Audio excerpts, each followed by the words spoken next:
प्रभु यीशु मसीह की पवित्र हजूरी में फिर एक बार आप सब का स्वागत है।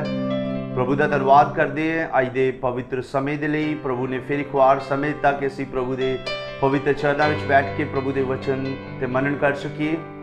आइए मेरे नाल अपनी बाइबल खोलीए। मत्ती दी अंजील उसका 1 अध्याय ਉਹਦੇ 1 वचन तो लैके 17 वचन तक असी परमेश्वर के वचन से मनन करांगे। लेकिन मैं तुहाडे नाल 1 अध्याय के पहले और दूसरे वचन पढ़ना चाहांगा, उस तो बाद 16 और 17 वचन पढ़ांगा। बाकी के वचन तुसीं आप पढ़ सकते हो और तुसीं होर भी अच्छे तरीके नाल परमेश्वर के वचन को जान सकते हो। असी प्रभु के पवित्र वचन देखते हैं कि जिहड़ी मत्ती दी अंजील है ये प्रभु यीशु मसीह की कुलपत्री के नाल शुरू हुंदी है और इत्थे प्रभु यीशु मसीह की कुलपत्री लिखी है। इस करके कोई भी मत्ती दी अंजील उसका पहला अध्याय पढ़ना पसंद नहीं करता। जो भी असी बाइबल नूं पढ़ते हैं असी कई बार पहला अध्याय पढ़ना छड़ देंगे हैं। जो असी पढ़ते भी हैं असी फटाफट नूं पढ़ के स्किप करने की कोशिश करते हैं कि जल्दी ना पढ़ जाइए। असी सोचते हैं शायद ये साडे मतलब की गल नहीं है, शायद साडे बारे इत्थे कुछ नहीं लिखा।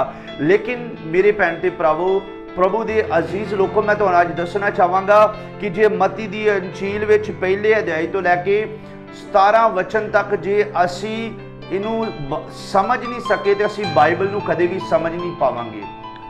अगर तुसी यीशु मसीह की कुलपत्री नहीं समझ पाए तुसी पुराने नियम नूं कदी नहीं समझ पाओगे। अगर पुराने नियम की तुहानूं समझ नहीं आई तो नवे नियम की कदे भी तुहानूं समझ नहीं आएगी, क्योंकि पुराना नियम जिहड़ा है उहदी ही फुलफिलमेंट, उहदी संपूर्णता ही नवा नियम है जिहड़ा असी प्रभु के पवित्र वचन नूं पढ़दे हां। जदों असी पहला ते दूसरा वचन पढ़ते हैं, प्रभु के पवित्र वचन लिखिआ, कुलपत्री यीशु मसीह दाऊद के पुत्र दी जिहड़ा अब्राहम का पुत्र सी। अब्राहम तो इसहाक जम्मिया अते इसहाक तो यकूब जम्मिया अते यकूब तो यहूदा ते उहदे भरा जम्मे। मैं 16-17 वचन पढ़ांगा। अते यकूब तो यूसुफ जम्मिया, वो मरियम दा पति सी जिहदी कुखों यसू जम्मिया जिहड़ा मसीह कहांदा है। सो अब्राहम तो लैके दाऊद तक सबो 14 पीढ़ियां हन अते दाऊद तो लैके बाबल नूं उठ जाण तक 14 पीढ़ियां हन अते बाबल नूं उठ जाण तो लैके मसीह तक 14 पीढ़ियां हन। प्रभु के पवित्र वचन पढ़े जानते प्रभु की आशीष बरकत होवे। प्रभु के पवित्र वचन दे विच लिखिया है कि यीशु मसीह का जन्म जिहड़ा है वो एक इस कुवारी स्त्री के द्वारा होया। लेकिन जदों असीं देखते हैं कि मत्ती दी अंजील जिहड़ी यीशु मसीह की कुलपत्री दे नाल शुरू हुंदी है, प्रभु दे दास मत्ती इस जगह ते यह साबित करना चाहता है कि प्रभु यीशु मसीह अब्राहम अते दाऊद दी अंश दे विचों है, जिदा परमेश्वर ने इजराइलियां दे नाल वायदा कीता सी कि मैं तुहाडे लई एक उद्धारकर्ता भेजांगा, तुहाडे लई एक मसीहा भेजांगा जिहड़ा तुहानूं तुहाडी गुलामी दे विचों आजाद करवाएगा। सब बोलिए हालेलुया। प्रभु के पवित्र वचन दे विच वेखदे आ जदों परमेश्वर दा फरिश्ता यूसुफ दे कोल आया, उन्हें कहा तू उसका नाम यसू रखी क्योंकि वो अपने लोगों को उन्होंने पापों तो छुड़ावेगा। प्रभु यीशु मसीह का मतलब है छुटकारा देने वाला। और जो असी प्रभु यीशु मसीह कहते हैं, मसीह का मतलब मसा किया होया। और मेरी भैन ते भरावो, इजराइली इस गल की लंबे समय तो इंतजारी दे विच लगे हुए सी कि साडे लिए एक मसीह पैदा होवेगा। और वो जिहड़ा मसीहा है वो अब्राहम दी वंश दे विचों अते दाऊद दी नस्ल दे विचों उहदा जन्म होना बहुत ही जरूरी सी। अगर मत्ती जो प्रभु दा जन है, जो प्रभु दा दास है, वो यीशु मसीह दी कुलपत्री नूं, यीशु मसीह दी वंशावली नूं ना लिखदा ते यहूदी इस गल ते कदे भी विश्वास नहीं कर पाते कि यीशु मसीह ही वो वायदे का पुत्र है जिहदा परमेश्वर ने अपने लोगों के नाल वायदा किया सी। मेरे नाल अपनी बाइबल नूं तुसीं खोलीए। जदों असीं उत्पत्ति की किताब उहदा 12 अध्याय पढ़ते हैं, उत्पत्ति की किताब उहदा 12 अध्याय उहदे असीं 12 दे 3 वचन पढ़ते। इत्थे परमेश्वर ने वायदा किया सी अब्राहम दे नाल कि किवें वो परमेश्वर की संतान नूं वधावेगा ते किवें उहदे द्वारा इस संसार दे लोग आशीष पाउणगे। 3 वचन पढ़ांगा। जो तैनूं आशीष दिंदे हन मैं उन्हां नूं आशीष देवांगा अते जो तैनूं तुच्छ जाणदा है मैं उन्हूं श्राप देवांगा अते तेरे कारण सृष्टि दे सारे घराणे मुबारक होणगे। और जदों असीं उत्पत्ति की किताब उहदा 12 अध्याय उहदे 18 वचन नूं पढ़दे हैं इत्थे भी प्रभु ने वादा कीता सी प्रभु यीशु मसीह दे आउण दा अब्राहम दे नाल कि वो तेरी अंश दे विचों होवेगा। इत्थे प्रभु दे पवित्र वचन च लिखिया है अते तेरी अंश विच धरती दीयां सारियां कौमां बरकत पाउणगीਆਂ क्यों जो तैं मेरे बोल नूं सुनिया है। सब बोलिए हालेलुया। प्रभु दे पवित्र वचन पढ़ते हैं कि सब तो पहला यीशु मसीह दे आउण दी जिहड़ी है गल परमेश्वर ने अब्राहम दे नाल प्रभु दे पवित्र वचन दे विच कीती सी। अब्राहम परमेश्वर ते विश्वास करदा सी, उन्हें प्रभु दी गल नूं बन्निया। प्रभु ने कहा कि मैं तेरी अंश नूं बरकत देंगा और तेरी संतान दे द्वारा ही धरती दीयां जिहड़ियां सारियां कौमां ने वो बरकत पाउणगीਆਂ। और ये वचन जिहड़ा है नवे नियम च आके पूरा हुंदा है। तुसीं मेरे नाल अपनी बाइबल नूं गलातियां दी पुस्तक कढीए। जदों असीं गलातियां दी पुस्तक पढ़दे हां ਉਹਦੇ ਅਸੀਂ 3 ਅਧਿਆਇ ਦੇ ਵਿੱਚ ਵੇਖਾਂਗੇ। ਗਲਾਤੀਆਂ ਦੀ ਕਿਤਾਬ ਉਹਦਾ 3 ਅਧਿਆਇ ਮੇਰੇ ਨਾਲ ਆਪਣੀ ਪਵਿੱਤਰ ਬਾਈਬਲ ਦੇ ਵਿੱਚੋਂ ਪੜ੍ਹੀਏ ਤਾਂ ਕਿ ਇਹ ਗੱਲ ਨੂੰ ਅਸੀਂ ਸਪਸ਼ਟ ਕਰੀਏ ਕਿ ਜਿਹੜੀਆਂ ਗੱਲਾਂ ਅਬਰਾਹਮ ਦੇ ਨਾਲ ਪ੍ਰਭੂ ਯੀਸ਼ੂ ਮਸੀਹ ਨੇ ਪਰਮੇਸ਼ਵਰ ਨੇ ਕੀਤੀਆਂ ਸੀ ਉਹ ਯੀਸ਼ੂ ਮਸੀਹ ਦੇ ਵਿਸ਼ੇ ਸੀ। ਗਲਾਤੀਆਂ ਦੀ ਕਿਤਾਬ ਤੁਸੀਂ 3 ਅਧਿਆਇ ਦੇ 16 ਵਚਨ ਪੜ੍ਹੀਏ। 15 ਵਚਨ ਤੋਂ ਪੜਾਂਗਾ। हे ਭਰਾਵੋ ਮੈਂ ਮਨੁੱਖ ਵਾਂਗੂ ਬੋਲਦਾ ਹਾਂ, ਭਾਵੇਂ ਮਨੁੱਖ ਦਾ ਵਸੀਅਤਨਾਮਾ ਹੀ ਹੋਵੇ, पर जो पक्का हो गया तो कोई उस विच ना भंग पाउंदा ना वादा करता है। हुण अब्राहम अते उहदी अंश नूं बचन दिते गए सन। वो नहीं कहंदा अंशां नूं जिवें बालियां दे लई, पर जिवें एक दे लई कहंदा है, अर्थात तेरी अंश नूं, सो ओ मसीह है। प्रभु दे पवित्र वचन पढ़े जानते प्रभु दी आशीष बरकत होवे।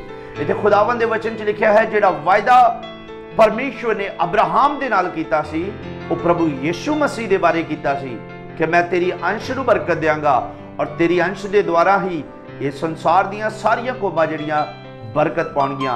और असीं देखदे आ कि प्रभु यीशु मसीह दे वसीले ही अज खुदावंद ने एक रस्ता खोलिया बरकत दा कि सारियां कौमां प्रभु यीशु मसीह दे द्वारा बरकत पाण। पहली गल असीं देखदे आ कि परमेश्वर ने अब्राहम दे नाल वादा कीता। दूसरी गल असीं देखदे आ कि परमेश्वर ने दाऊद दे नाल वादा कीता कि मैं तेरी अंश दे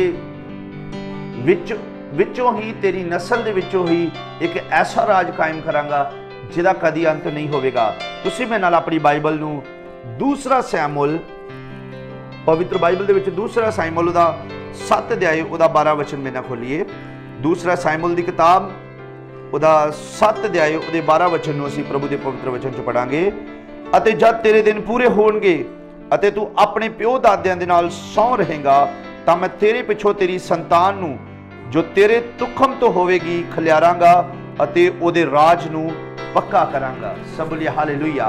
प्रभु परमेश्वर यहोवा ने वादा कीता दाऊद दे नाल कि जब तेरे दिन पूरे हो जाणगे मैं तेरे बाद तेरे तुखम दे विचों ऐसा राजा पैदा करांगा, ऐसा राज कायम करांगा जिहदा कदे अंत नहीं होवेगा। और इहो वचन असीं जदों यिर्मयाह दी किताब ਉਹਦਾ 23 ਅਧਿਆਇ ਉਹਦੇ 5 वचन ਨੂੰ पढ़ते हैं। मैंने अपनी बाइबल खोलीए। यिर्मयाह ਦੀ किताब ਦਾ 23 ਅਧਿਆਇ ਉਹਦਾ 5 वचन ਅਸੀਂ ਪੜਾਂਗੇ। ਵੇਖੋ ਦਿਨ ਆਉਂਦੇ ਹਨ, ਯਹੋਵਾ ਦਾ ਵਾਕ ਹੈ ਕਿ ਮੈਂ ਦਾਊਦ ਲਈ ਇੱਕ ਧਰਮੀ ਸ਼ਾਖ ਖੜੀ ਕਰਾਂਗਾ।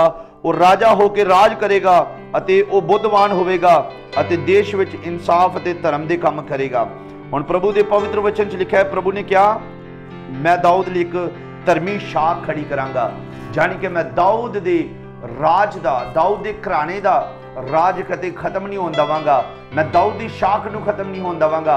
मेरी भैन ते प्रभु इन्हां वचनां ते यहूदी लोग, इजरायली लोग बड़े लंबे समय तो इंतजार कर रहे सन कि साडे लिए एक मसीहा पैदा होवेगा और वह अब्राहम दी वंश विच होएगा, वो दाऊद दे तुखम तो होएगा, दाऊद दी नस्ल दे विच होएगा। इसे करके मती इस गल नूं यीशु मसीह की खुलपत्री लेके साबित करना चाह रहा सी कि जिस मसीह का वायदा परमेश्वर ने अब्राहम साडे प्यो दादियां दाऊद दे नाल कीता सी वो यीशु वो मसीहा यीशु मसीह है। सब बोलिए हालेलुया। और इत्थे परमेश्वर के पवित्र वचन च लिखते हैं कि बेशक खुदावंद यीशु मसीह यूसुफ तो नहीं जम्मिया, क्योंकि यीशु मसीह का जन्म जिहड़ा शरीरिक नहीं सी। यीशु मसीह का जन्म जिहड़ा है वो पवित्र आत्मा तो होया है। इसे करके जदों असीं मत्ती दी अंजील उहदा 1 अध्याय ਉਹਦੇ 17 वचन ਨੂੰ ਪੜ੍ਹਦੇ ਹਾਂ। ਤੁਸੀਂ ਧਿਆਨ ਦੇ ਨਾਲ ਮੇਰੇ ਨਾਲ ਆਪਣੀ ਬਾਈਬਲ ਨੂੰ ਪੜ੍ਹੀਏ। ਉਹਦੇ 16 वचन ਨੂੰ ਬੜੇ ਧਿਆਨ ਦੇ ਨਾਲ ਪੜਾਂਗੇ। ਪਵਿੱਤਰ ਵਚਨ 'ਚ ਲਿਖਿਆ, ਅਤੇ ਯਾਕੂਬ ਤੋਂ ਯੂਸਫ ਜੰਮਿਆ, ਉਹ ਉਸ ਮਰੀਅਮ ਦਾ ਪਤੀ ਸੀ ਜਿਹਦੀ ਕੁੱਖੋਂ ਯਸੂ ਜੰਮਿਆ। ਜਾਨੀ ਕਿ ਇਹ ਨਹੀਂ ਲਿਖਿਆ ਕਿ ਯਸੂ ਮਸੀਹ ਯੂਸਫ ਤੋਂ ਜੰਮਿਆ। ਯੂਸਫ ਯਿਸੂ ਮਸੀਹ ਦਾ ਪਿਤਾ ਸੀ क्योंकि उन्हें अब्राहम दी वंश दे विचों पैदा होना सी। उहदा जन्म जिहड़ा है दाऊद दी नस्ल दे विचों होना जरूरी सी। जिहड़ा दाऊद सी उहदी जिहड़ी वंशज अगों चलदी गई, यूसुफ जिहड़ा है वो दाऊद दे वंश विचों सी ते मरियम भी जिहड़ी है वो दाऊद दे वंश दे विचों सी। इसे करके कानूनी तौर ते जदों असीं देखदे हां यीशु मसीह नूं यूसुफ दा पुत्र किया गया। जदों असीं देखदे हां कि यीशु मसीह दे जन्म तो कुछ दिन बाद जदों जनगणना हुई तो यीशु मसीह का नाम जो लिखाण गए उत्ते यीशु मसीह के पिता नूं यूसुफ करके लिखा गया सी ते यूसुफ का पुत्र लिखा गया सी। सो मेरी भैन ते भरावो, देखिए कितना ही परमेश्वर का वचन महान है जिहड़ा अज असीं परमेश्वर के वचन सिक्ख्या है। जे असीं यीशु मसीह की कुल पत्री नूं समझ गए, तुसीं उहदे मुक्ति दे, उहदे उद्धार दे सारे काम नूं समझ सकदे हो। तुसीं उस मकसद नूं समझ सकदे हो जिस मकसद लिए प्रभु यीशु मसीह संसार ते आया। क्योंकि प्रभु ने पुराने नियम दे विच अब्राहम दे नाल, अपने जन दे नाल अते दाऊद दे नाल वादा कीता सी कि मैं तेरे राज दा अंत नहीं होण देवांगा। अब्राहम नाल वादा कीता तेरी अंश नूं वधावांगा ते उहदा राज हमेशा हमेशा लई कायम रहेगा। मेरे भैन ते भरावो, यीशु मसीह साडा राजा है, वो साडा मुक्तिदाता है, वो अज भी राज करदा है और बाइबल च लिखिया आउण वाले समय दे विच भी वो राज करेगा। प्रभु इन्हां वचनां द्वारा तुहानूं बरकत देवे। हुण असीं देखदे हां कि यीशु मसीह उद्धारकर्ता करके आया और साडा उद्धारकर्ता, पर एक दिन यीशु मसीह राजा दे वांगू आएगा, वो न्यायी बन के आएगा अते वो अपने लोगों का न्याय करेगा। प्रभु इन्हां वचनां द्वारा तुहानूं बरकत देवे। मैं चाहांगा यीशु मसीह की कुल पत्री तुसीं बार बार पढ़ो ताकि तुसीं परमेश्वर के मुक्ति के काम नूं सही तरीके दे नाल समझ सको। प्रभु इन्हां वचनां द्वारा तुहानूं आशीष बरकत देवे। आइए सब अपनी अखां नूं बंद करिए। मैं तुहाडे नाल प्रार्थना करना चाहांगा। सर्वशक्तिमान पिता परमेश्वर, प्रभु इन्हां वचनां द्वारा अपने लोगों को बहुत सारी बरकत दे, अनुग्रह कर, कृपा कर खुदा। तेरे लोग तेरे वचन को अच्छे तरीके से जान के प्रभु जी यीशु मसीह मुक्तिदाता नूं जान के स्वर्ग राज्य लिए तैयार हो जान, तेरा नाम उच्चा नहीं पाए। यीशु मसीह नाल दुआ मंगदे, आमीन।